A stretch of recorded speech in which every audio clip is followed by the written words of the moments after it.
Dear Lord, thank you for this beautiful day. Thank you for our families. We praise you and we thank you for the week that passed. Among all that we have, there are so much, many hurting and needy. We lift them up to you. We ask that you may fulfill their needs according to your will. We pray that you would use us to help them in many ways we can. Open our eyes and make us aware of the opportunities we have to bless others in need. Help us not to be selfish. Help us to share. All we have is yours, and we surrender to you. We commit this day with thanksgiving in our hearts. In Jesus' name we pray, Amen.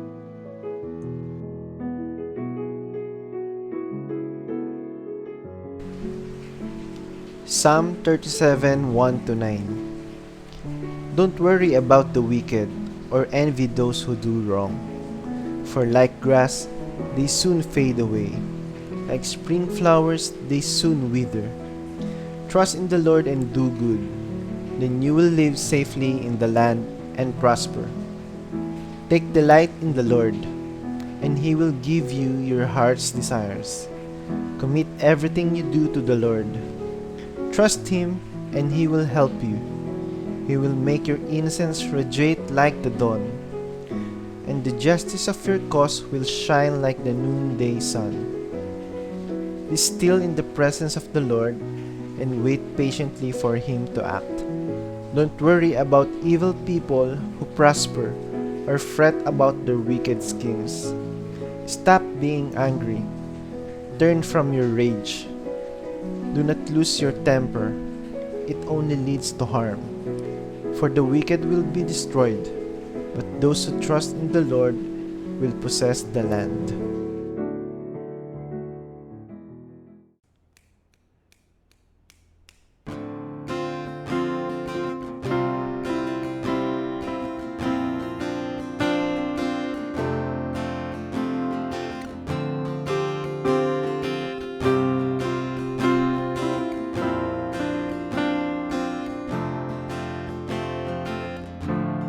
Before I spoke a word, you were singing over me. You have been so, so good to me.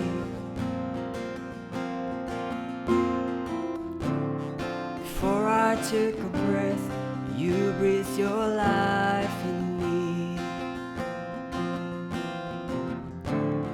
You have been so, so good to me. And oh, the overwhelming, never-ending, reckless love of God. And oh, it chases me down, fights till I'm found, leaves the 99. And I couldn't earn it, I don't deserve it. Still you gave yourself away. And oh, the overwhelming, never-ending, reckless love of God.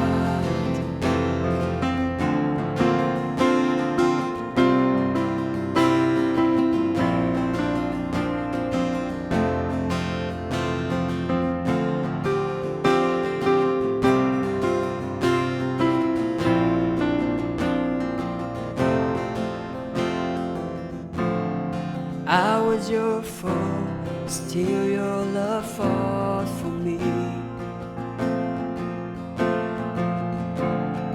You have been so, so good to me.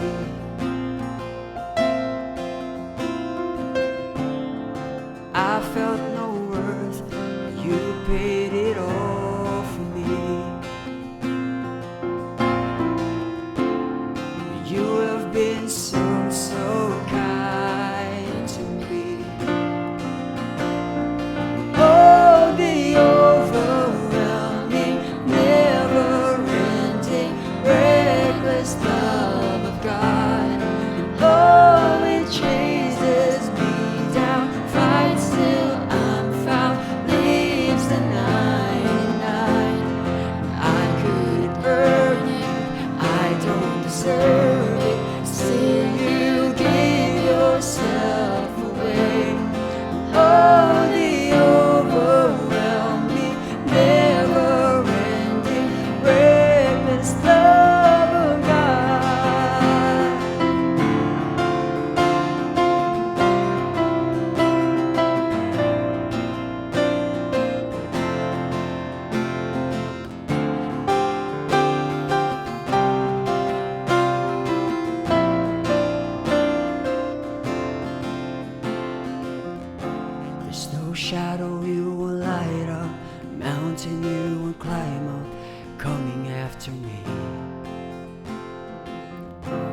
There's no wall you won't kick down, lie you won't tear down, coming after me.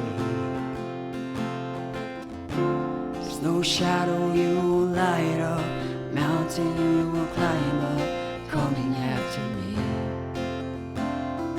There's no wall you won't kick down, lie you won't tear down, coming after me. There's no shadow you won't light up, mountain you won't climb up, coming after me. There's no wall you won't kick down, lie you won't tear down, coming after me. There's no shadow you won't light up, mountain you won't climb up, coming after me. There's no wall you won't kick down, lie you won't tear down, coming after me. Oh, the overwhelming, never-ending, reckless love of God, and oh, it chases me down, fights till I'm found, lives the 99. I couldn't earn it, I don't deserve it, still you give yourself away. And oh, the overwhelming, never-ending, reckless love of God.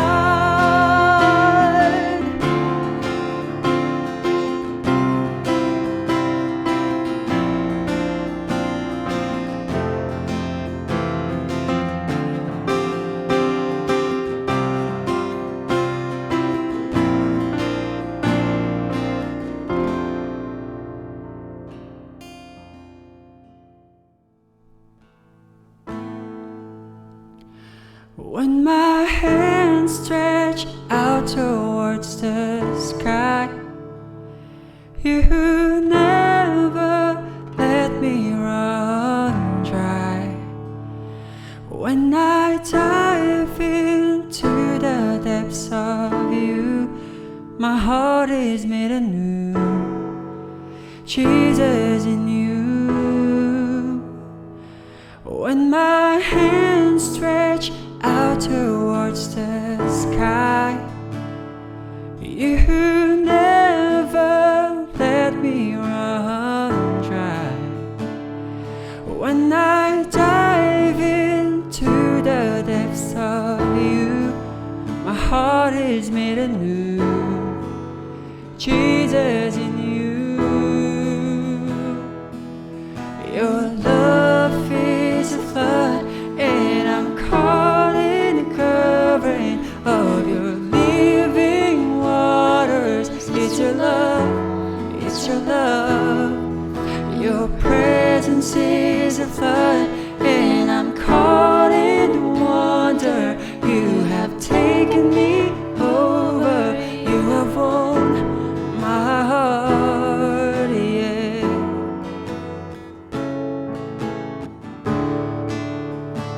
You have won my heart. When my hands stretch out towards the sky, you never let me run dry. When I dive into the depths of you, my heart is made anew. Jesus in you. Your love is a flood, and I'm caught in the current of your living waters. It's your love, it's your love. Your presence is a flood, and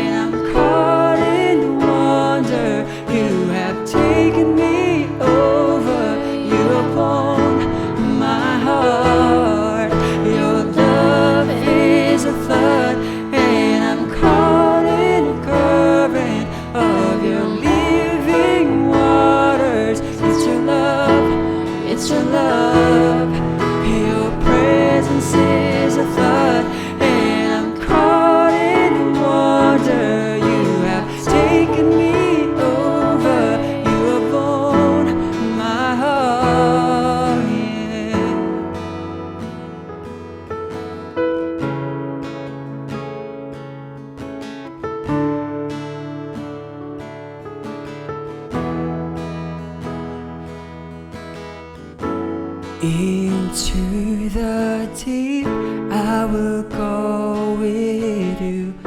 Submerge my feet to my head in all of you. As your presence falls, I am drawn in your love. Immerse me into the deep. I will go with you. Submerge my feet to my head in all of you. As your presence falls, I am drawn in your love. Immerse me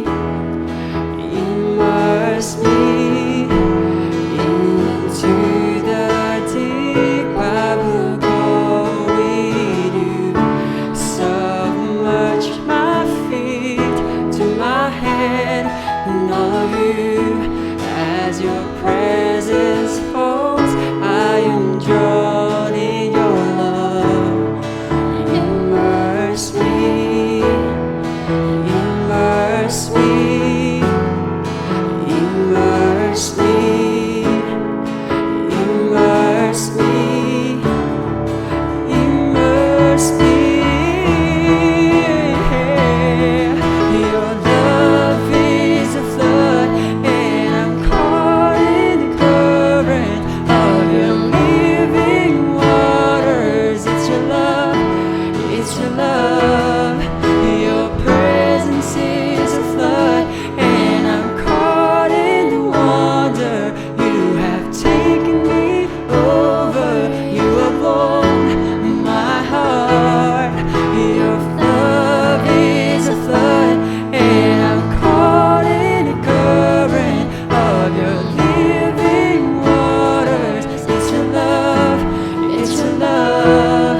Your presence is a flood, and I'm caught in the wonder. You have taken me over, you have won my heart.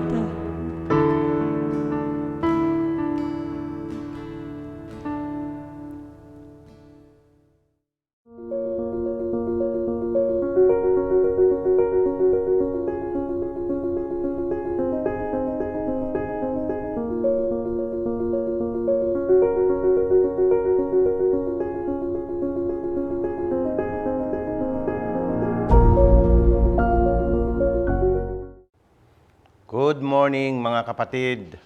Tayo naman po ay muling magsama-sama sa pakikinig ng salita ng Panginoon sa unang linggo ng July.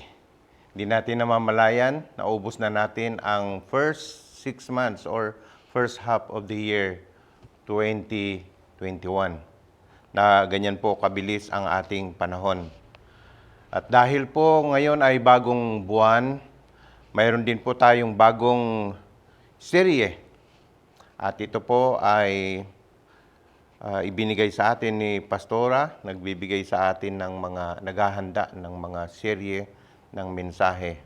At may pamagat po ang serye natin ngayong buwan ng July na Gifted to Serve. At nakabase po yan doon sa aklat ng unang Pedro 4:10. Nais kong basahin sa Tagalog. Ayon sa kaloob na tinanggap ng bawat isa, ay ipaglilingkod sa inyo rin, naggaya ng mabubuting katiwala ng masaganang biyaya ng Diyos. I-commit po natin sa Panginoon ang ating pag-aaral sa salita ng Panginoon sa umagang ito.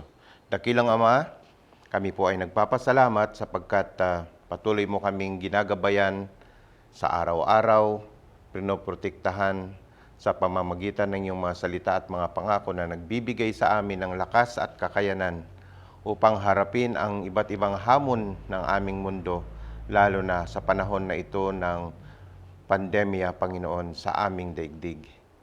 Masaya kami, Panginoon, na narating namin ang mahigit 1 taon na pakikipaglaban sa COVID-19. At masasabi naming mas marami ang nakita naming pagtatapat mo, Panginoon. kaysa sa mga bagay na naranasan naming hindi kaaya-aya. Truly, you are great, God. We thank you so much and we praise you for bringing us to this day na malusog at malakas at patuloy na may inspirasyon na gumawa ng iyong banal na kalooban. Patuloy mo kaming samahan sa umagang ito sa aming pag-aaral ng iyong salita. Sa pangalan ni Jesus, Amen. Tayo ay dapat magpasalamat sa Panginoon sapagkat natapos natin last week ng June ang ating annual revival. Sino po ang mga pinagpala sa inyong lahat, mga kapatid? Amen. Amen po. At ako mismo ay napaiyak dun sa ilang mga punto na naturan ng ating tagapagsalita ng revival. At sa umagang ito ay taglay natin, I believe, yung inspirasyon na magpatuloy na mamuhay lalo na sa pamumuhay na may kabanalan.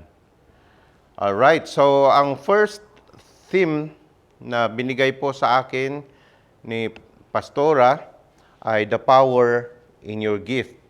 Next Sunday, tatalakayin ng ating susunod na tagapagsalita, created for good works. At yung third Sunday, serving God by serving others. And then, panghuli is improving your serve.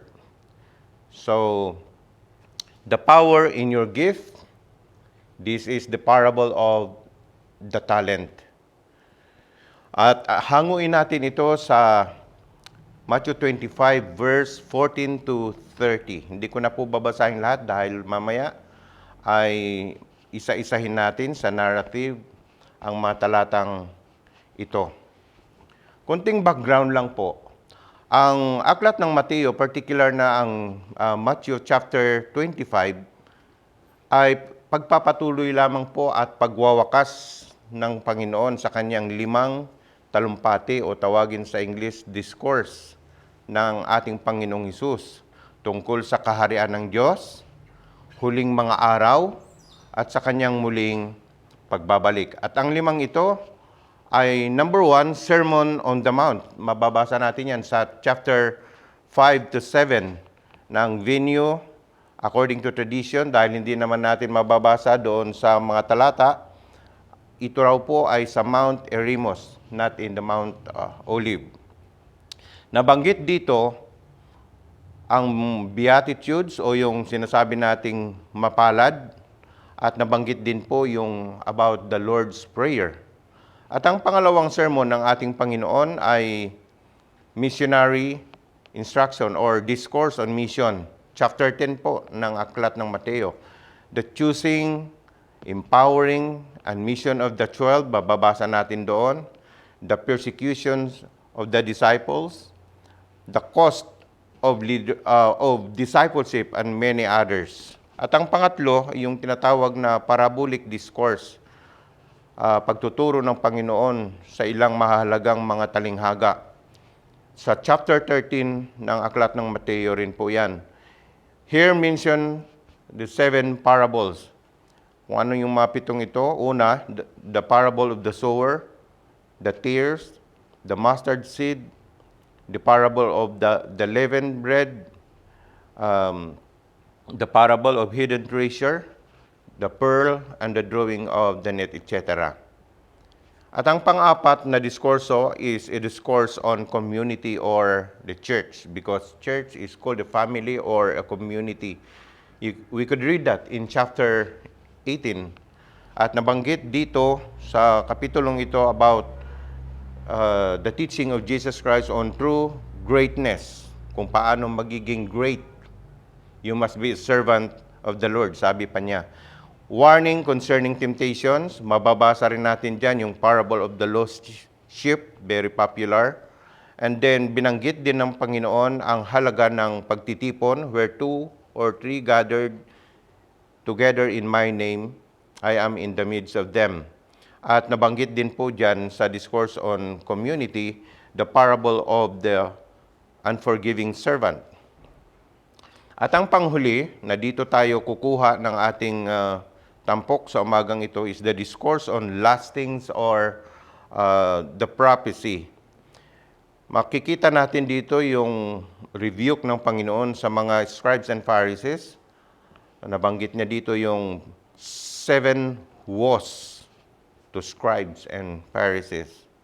At nabanggit din po niya about the signs before the end, persecutions will come, the false Christ and the false prophets, the coming of the Son of Man, muli siyang babalik, the parable of the fig tree, exhortation on watchfulness, binigyan din ng Panginoon ito, ang paghahanda, yung readiness. And then the parable of the good servant and the wicked servant, that is in chapter 23. And then the parable of the 10 virgins and the parable of the talents in verse 25. And about the last judgment or the end times, mababasa natin sa chapter 24. Ang mga talinghagang ito, mga minamahal na kapatid, ay ginawa ng Panginoong Hesus upang gisingin ang mga tagasunod niya, kasama po tayo, upang maging masipag at matiyaga sa paghahanda sa kanyang muling pagbabalik. Amen po ba? Sa araw na ito, ating tututukan ang talinghaga ng mga talento. When the word talent po ay hindi kagaya ng nasa isip natin na ito yung kakayahan, no? Yung talents na binibigay sa atin. Pero ang tinutukoy dito ay itong salapi o yung tinatawag na gold coins. At ating titignan kung ano ang kapangyarihan sa ipinagkatiwalang talento ng isang Panginoon o isang kilalang tao sa mga tatlo niyang mga alipin. So mayroon tayong 4 na punto. Bibilisan lang natin. Ang lahat ng puntong ito ay mahahango natin sa narrative ng text na ito. At para madali nating matandaan, ito po ay may mga pasimulang letter P as in power.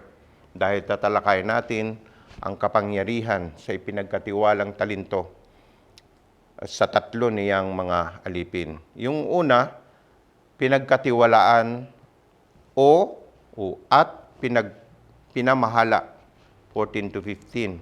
Yung pangalawa, produktibo o productive at pamumunga. Yung pangatlo, paghahanda at paghihintay. At yung pang-apat, pagsusulit at paggantimpala. So, 8 letter P. Tagdalawa bawat isang punto natin. So, balikan natin yung number 1, pinagkatiwalaan at pinamahala. Ito po ay isang malaking authority na binigay sa atin ng Panginoon, power, kapangyarihan, at bihira ang mga ganitong pagkakataon na ikaw sa iyong boss ay mabigyan ng pagkakataon na pamahalaan ng talento. Noong unang panahon, ang mga perang talento, mga kapatid, ay napakahalaga.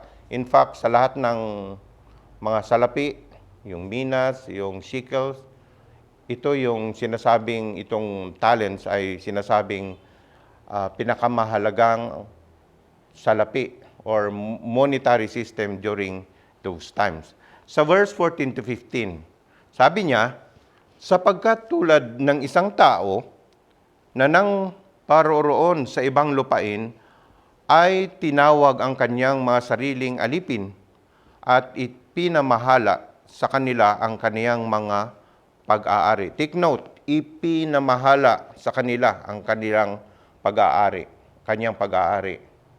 Maraming pag-aari ang taong ito at sa kanyang pag-alis, nais niyang ito ay ihabilin, ipagkatiwala upang pamahalaan ng kanyang mga alipin.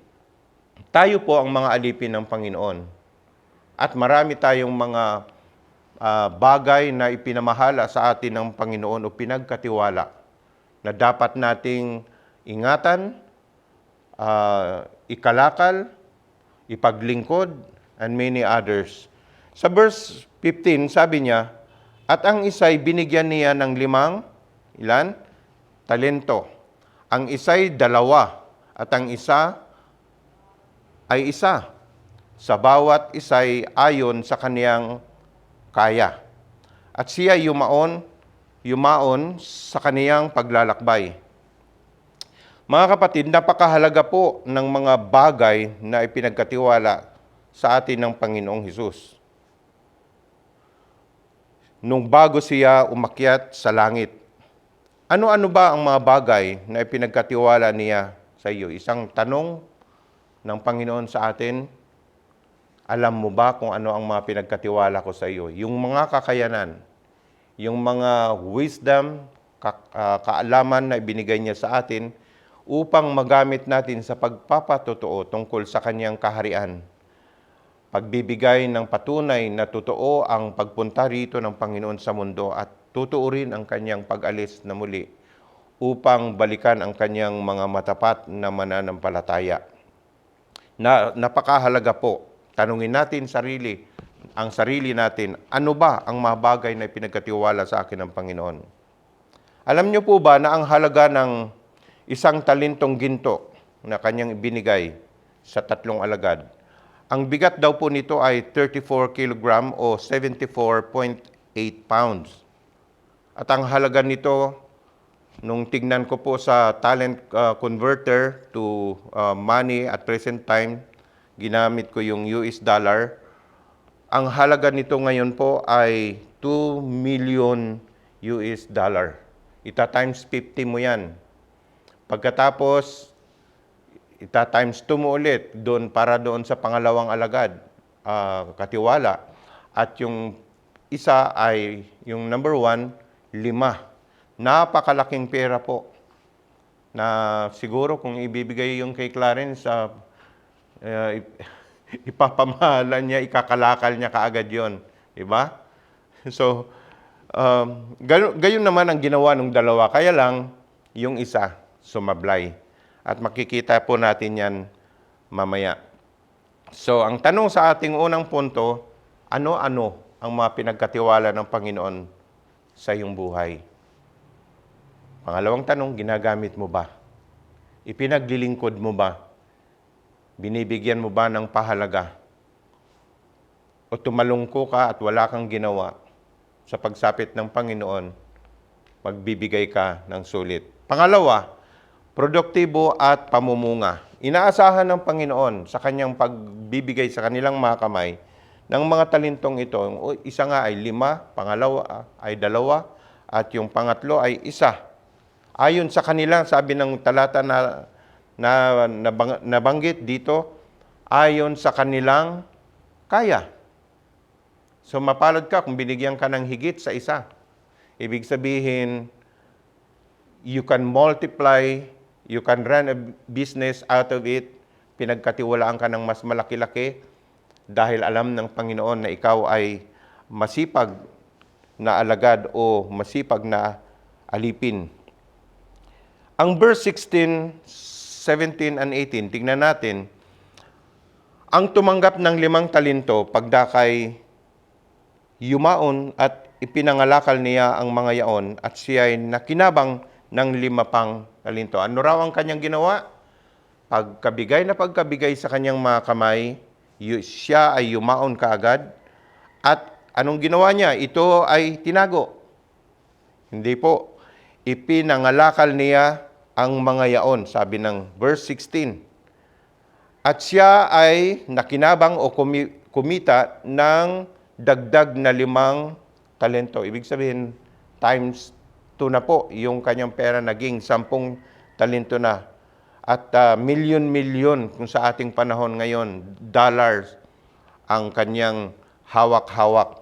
At doon sa verse 17, nakita rin natin ang pamumunga nung pangalawang alagad na sabi niya, sa gayon ding paraan, ang tumanggap ng 2 ay nakinabang ng ibang 2 pa. Bakit?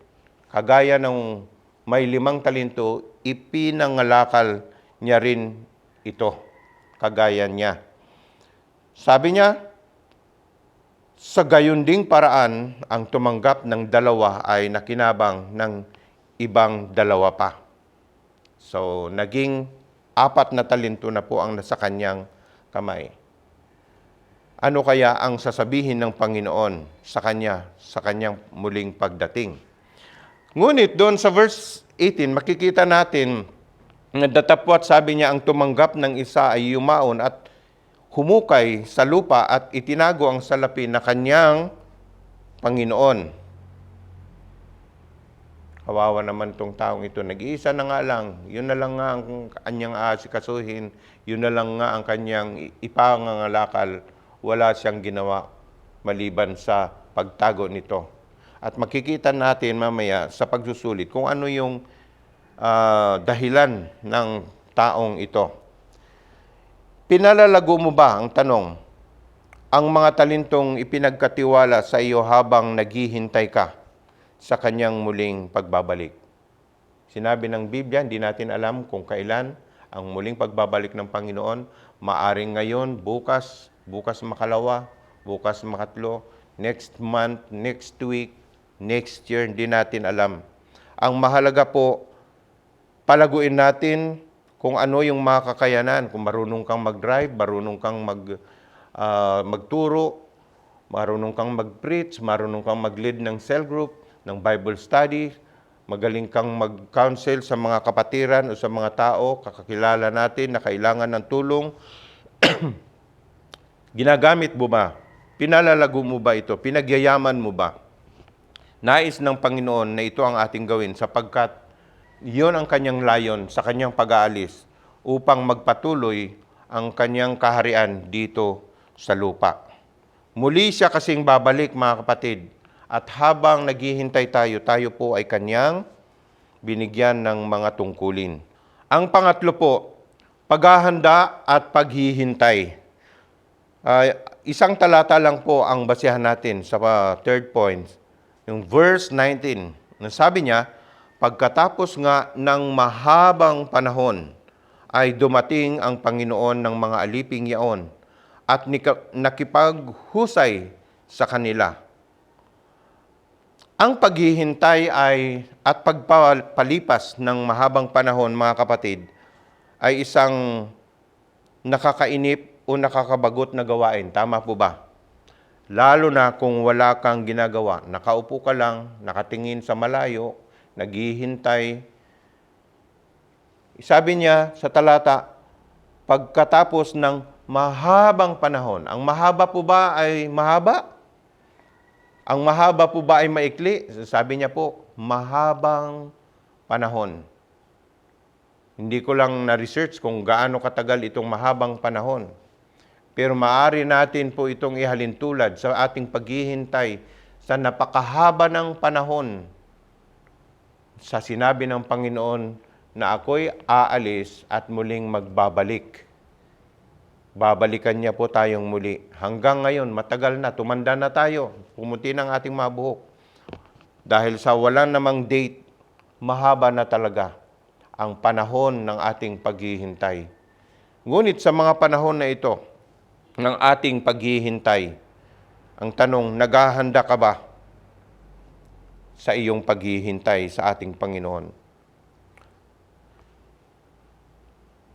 Huwag nating ipahintulot na tayo'y naghihintay na walang ginagawa sapagkat tayo ay pinagkatiwalaan po ng Panginoon ng mga gawain at tungkulin habang tayo ay naghihintay sa kanyang muling pagbabalik. Ulitin ko,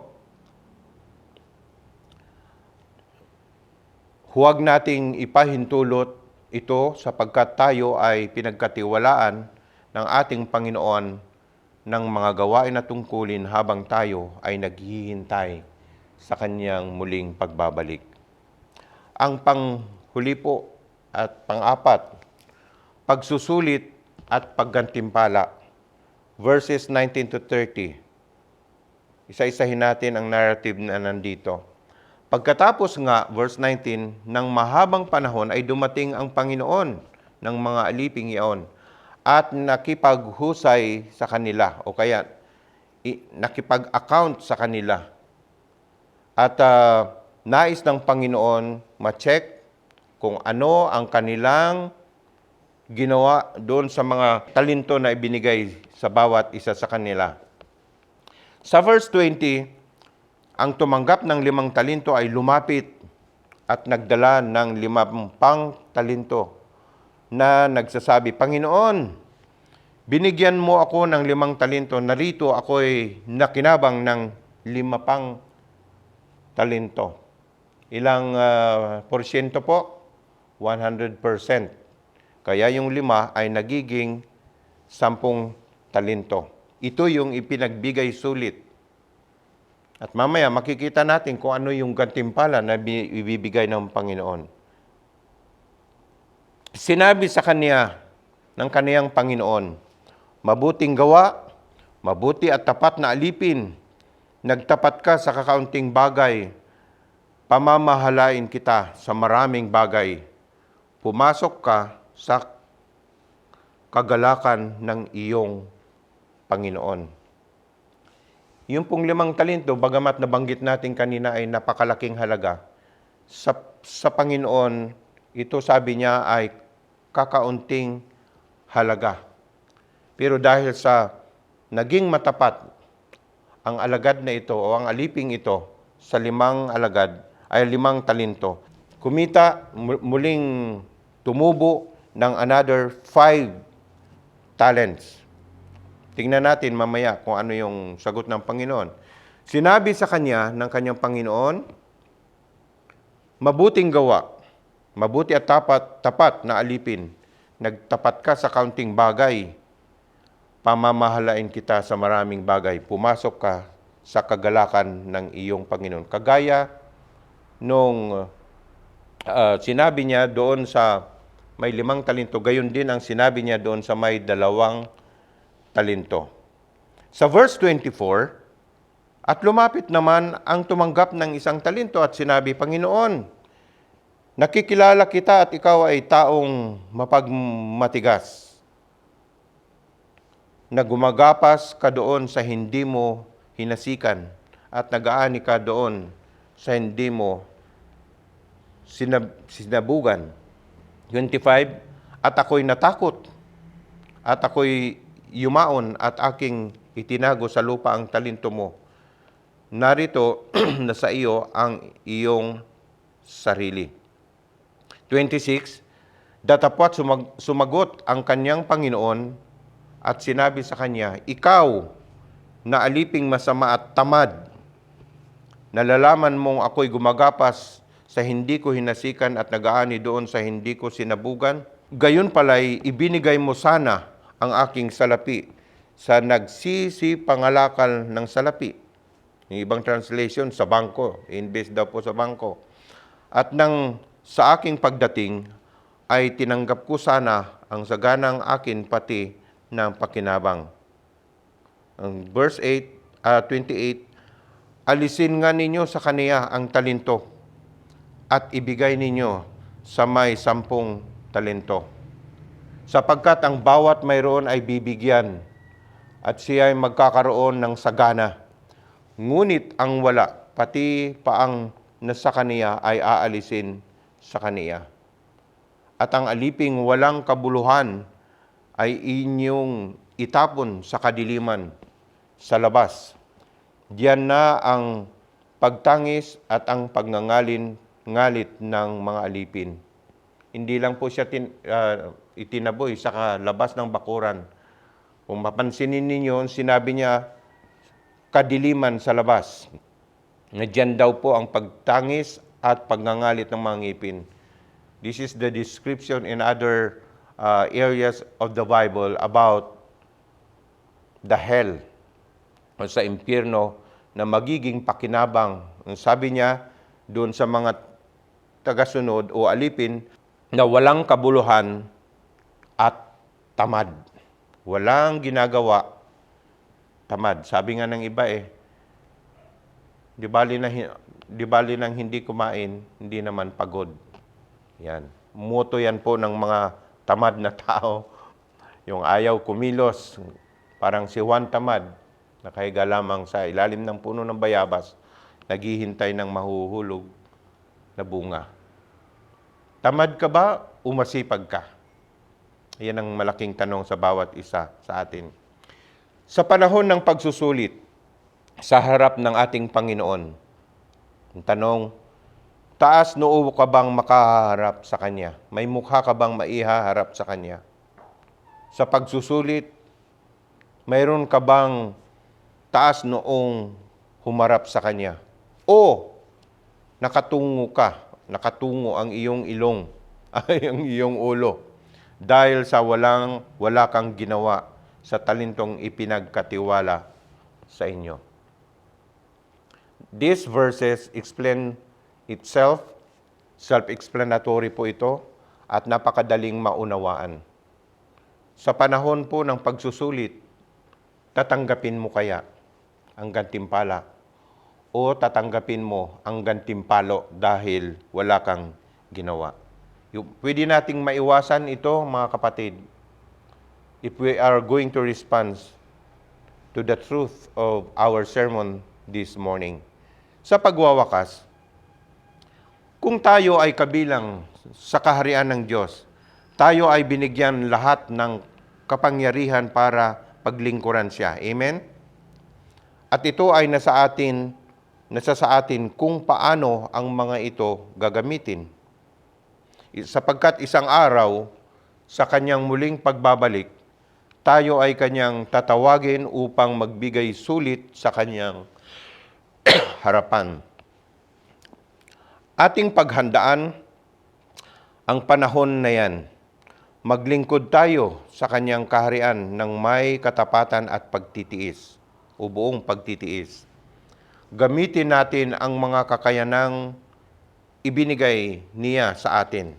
Ito na yung mga talento, yung natural talents na binigay sa iyo, yung mga na-develop, tinulungan kang ma-develop ang talento mo, marunong ka sa maraming bagay at nakakasangkapan ito sa pagpapalaganap ng kanyang kaharian. Ang sabi niya, gamitin natin ang mga kakayanang ibinigay niya sa atin upang kamtin natin ang gantimpalang inilaan niya para sa ating lahat. Hindi naman po kinuha ng Panginoon ang buo eh. In fact, sabi niya, kung papansinin natin yung mga talata, wala siyang kinuha.